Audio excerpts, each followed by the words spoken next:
সুব্রত বক্সী মহাশয়, ওনাকেই জিজ্ঞাসা করুন যা বলার। আজকের দিনে 21শে জুলাই নিয়ে আলোচনা হয়েছে, আলাদা করে এখানে কি বক্তব্য আপনাদের কি বার্তা? বারবার তো 21শে জুলাই কি একসাথে কাজ করবে?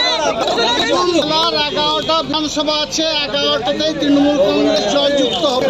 মমতা বন্দ্যোপাধ্যায়, অভিষেক বন্দ্যোপাধ্যায়, মমতা প্রার্থীরাই জয়যুক্ত।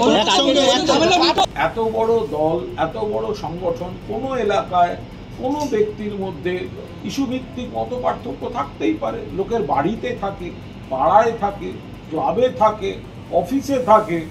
তো এত বড় দল কোন দলে নেই আর কোন দলে ছিল না, কিন্তু দিনের শেষে মমতা বন্দ্যোপাধ্যায় নেত্রী বলে সবাই একজোট হয়ে লড়ে। কোথাও কোনো মত পার্থক্য থাকলে দলের নেতৃত্ব তাদের নিয়ে বসেন, সেটা মিটে যায়।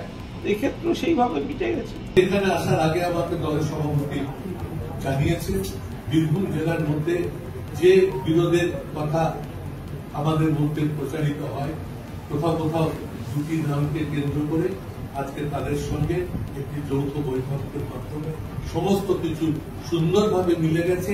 বীরভূম থেকে আমাদের রেকর্ড সংখ্যক মানুষ এবার যৌথভাবে এই সমাবেশে যোগ দিতে আসে।